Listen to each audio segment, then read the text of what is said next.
Olá, pessoal! Que bom que chegamos ao final da disciplina Planejamento e Ferramentas de Gestão Estratégica. Poderia estar dizendo aqui que pena, mas não, que bom, né? Afinal de contas, foram aí 7, 8 semanas de dedicação, no qual vocês tiveram diversas atividades, né? Nós nos empenhamos aqui em levar o melhor material, a melhor informação para vocês, e está na hora da gente revisar e mostrar para vocês o que vocês podem estar sempre buscando nesse conteúdo dessa disciplina. Bom, vamos lembrar que essa disciplina ela é importante por vários aspectos que a gente comentou aqui, por algumas analogias ao longo do tempo. Primeiro, né, que é uma disciplina de gestão estratégica, uma disciplina de combate, uma disciplina de ir para campo, né, usei analogias de ganhar o jogo, de ganhar a batalha, porque o mercado é competitivo, é acirrado e a gente tem que estar buscando as melhores formas de passar por tudo isso. Falamos de resiliência, né, falamos de força, de ameaças, de oportunidades, e a gente precisa estar sempre desenvolvendo competências nessa área. Talvez até essa disciplina fosse necessária em todos os cursos. Né? Quando eu fiz minha primeira graduação, por exemplo, eu fui para o mercado de trabalho e eu nem sabia onde eu estava navegando. Né? Na minha segunda graduação eu já vi um pouco mais, tinha disciplinas relacionadas a isso. Então, isso me faz, né, aqui dizer para vocês que deveria ser uma obrigação que todo curso tivesse uma disciplina de gestão estratégica. Isso é importantíssimo para a vida de uma organização, para a vida pessoal de todos. Então, vamos reforçar a conexão que a gente teve nessas etapas ao longo da disciplina. Lembrando que nós começamos falando de um plano, de algo que a gente tinha que montar, né, para poder atingir determinados objetivos. Então, vamos lembrar por que isso é importante. Isso é importante porque você vai mostrar para os seus stakeholders o que é que eles estão se engajando, o que é que você está engajado, as vantagens, os caminhos, as dificuldades, as estratégias.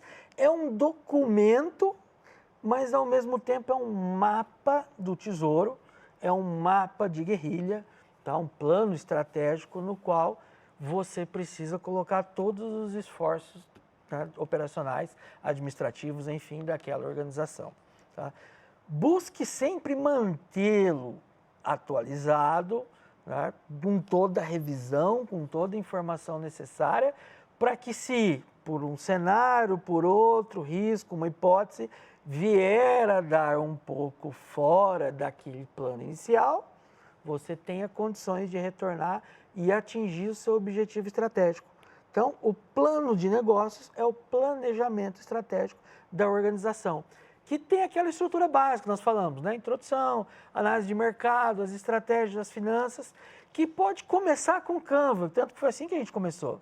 O Canva era uma folha única que nós começamos para contextualizar vocês o que pode conter dentro de uma estrutura organizacional, de uma estratégia, de uma ação, para que dali, então, a gente possa ampliar, sistematizar e utilizar várias ferramentas, né, como é o princípio da própria disciplina, para que a gente, do Canva, vá para o caminho real, para o mapa real e consiga atingir todos aqueles objetivos ali planejados. Diante disso, comentei que vocês seriam pesquisadores sociais, que vocês teriam que analisar o mercado, analisar a melhor estratégia, ou pior, enfim, o melhor caminho a ser tomado e tomar decisões a partir dessas análises estratégicas. Então, lembra que a primeira análise começa lá de trás para frente, tá? Como opção, mas que é quem é o seu público, para quem você vai atender, qual a expectativa, qual a concorrência, como é que funcionam as coisas na área que você está se metendo, na área que você está buscando a gestão. Lembra então, pessoal, que eu comentei com vocês que essa análise ela pode vir de trás para frente, ou seja, analisando o cliente, analisando o público-alvo, analisando o mercado, analisando a concorrência, analisando o que está no campo de batalha, para que você possa levantar ali também diferenciais competitivas, fazer com que sua empresa se torne relevante, o seu produto, seu negócio, seu serviço se torne ali atrativo. E para isso nós apresentamos também ferramentas como o SWOT, né, como o Pestel, que é para você compreender mais o ambiente interno, o ambiente externo e você poder fazer toda essa pesquisa de mercado, pesquisa estratégica, para que você tenha, então, melhores atuações, né, dentro dessa batalha, desse campo, ou seja, melhores estratégias. Então, a análise, né, pesquisadores sociais, parte disso, parte de tentar entender todo o funcionamento para, então, propor os melhores processos. Esse propor os melhores processos, ele vai, então, do planejamento operacional e a estrutura de custos que está por trás dessas operações. Então, esse planejamento operacional, nessa semana, a gente falou ali de como organizar os processos, como mapear, levantar os recursos necessários, recursos humanos, recursos financeiros, todas as informações dos custos fixos, os custos variáveis, fazer ali todo o controle, todos os indicadores dos KPIs, para que você tenha melhores estratégias também de precificação e possa, então, caminhar nesse campo, né, buscar ir à frente, né, nesse mercado que você tiver ali envolvido, com as melhores ferramentas, as melhores estratégias de operação. Podendo ser desde um fluxograma simples até um mapa-fluxograma ou talvez um mapeamento de fluxo de valor, enfim, seja qual for a estratégia, é o plano de ação que você vai estar desenvolvendo. Então, pensa nisso, que nessas semanas a gente pensou em levantar o caminho, o método, a estratégia adequada, que precisa ter um ponto de vista ali financeiro para suportar isso. Então, qual que é a previsão de receitas, os custos, o fluxo de caixa, construa todo esse cenário, analise, aí também análise retoma aqui para ver a viabilidade econômica desse plano financeiro. Então, fiquem atentos que, por mais que a gente está numa etapa de desenvolvimento, a gente também, nessas semanas, está tendo análise e pensamento crítico, que são os tópicos das primeiras semanas, o tempo todo. Né? A gente tem que olhar para esses dados e, como um cientista, tomar ali as melhores observações para as melhores decisões.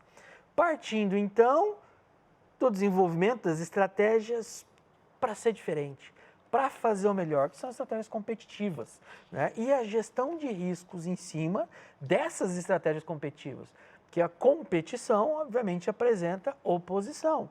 Então, a gente gerencia os riscos dessa oposição através do desenvolvimento de estratégias que são baseadas em mais análises, que são baseadas em mais valores, dados, KPIs, indicadores até de riscos, de formas que você tenha que lidar caso a probabilidade daqueles eventos venham estar acontecendo. E para isso a gente, então, tem que ser resiliente. Então, reforço que é muito importante desenvolver uma boa gestão de riscos dentro das estratégias para que você possa, então, desenvolver a sua competência de resiliência. Partindo, então, para uma apresentação eficiente. Então, nas últimas semanas, a gente trouxe aqui dicas, né? Deixei materiais para aprofundar as estratégias de persuasão, de neurolinguística, de copywriting, né? Enfim, toda a estrutura para que você possa levar tudo isso que você fez com uma boa oratória, com uma boa apresentação, com um bom design, com uma boa interação. Né? É fundamental que você tenha isso para que você não fique com todo aquele esforço em desenvolver todo o sistema estratégico e na hora de apresentar, fale no engajamento, fale na atenção. Então, trouxe para vocês estratégias e até dicas do que o mercado digital tem feito atualmente, que é um dos mercados que mais cresce, principalmente o pós-pandemia, onde praticamente grande parte da economia vem se concentrando nele.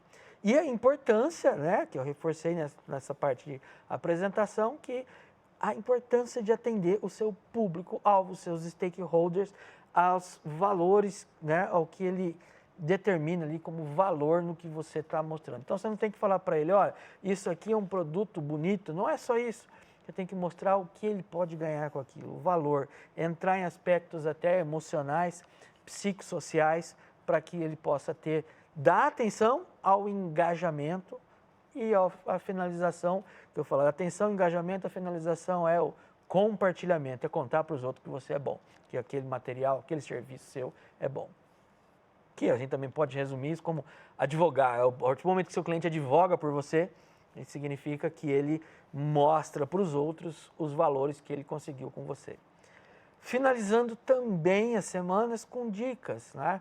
Todas elas eu passei isso para vocês, então não ia deixar nessa última aula de trazer mais umas dicas motivacionais, no caso, para que tudo isso que nós falamos seja efetivo, tudo isso dê certo, tá? Que tem a ver com uma palavra simples, que é constância. A partir do momento que você utiliza um planejamento estratégico, você tem que seguir disciplinado e com constância para transformar aquela ideia inicial ao que os outros lá no final podem dizer que foi sorte, né? Mas será que foi sorte ou foi estratégia? Provavelmente você sabia que aquilo ia acontecer.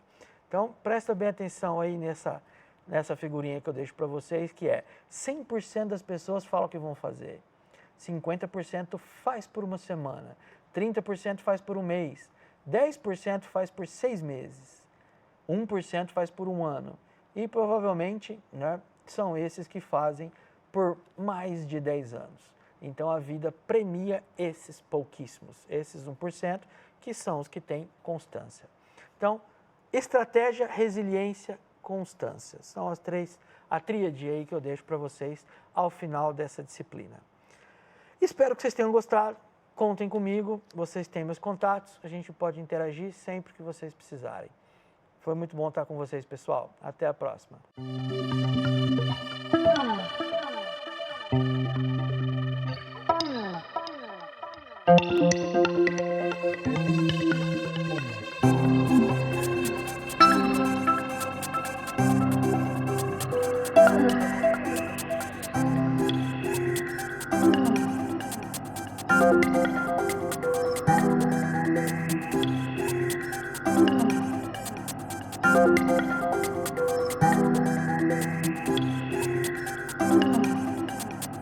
Thank you.